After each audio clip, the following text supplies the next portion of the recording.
Predstavnici Ministarstva odbrane, kako bi učenicima osnovnih i srednjih škola približili i predstavili prednosti i osobenosti vojnog poziva, u okviru srednjeg i visokog obrazovanja u vojnim školama pokrenuli su akciju obilaska učenika širom Srbije.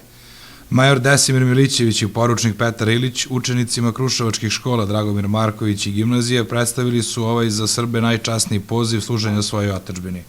Ove godine primamo u vojnu gimnaziju 80 učenika, u srednju stručnu vojnu školu 1300 kaplara primamo 70 učenika.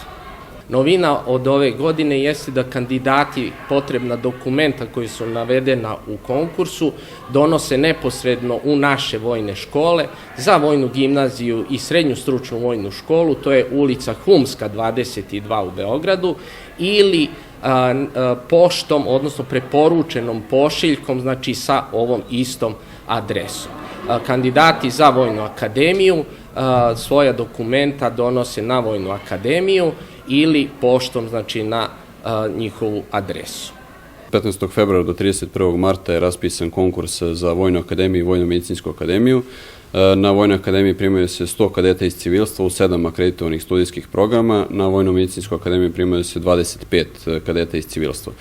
Što se tiče svih informacija i svi zainteresovani kadeti mogu da dođu na Vojnu akademiju svake subote do kraja završetka konkursa, odnosno 31. marta od 11 do 14 časova. Kao jednu od prednosti i preporuka vojnog poziva predstavnici Ministarstva odbrane naveli su i obezbeđeno radno mesto po završetku školovanja.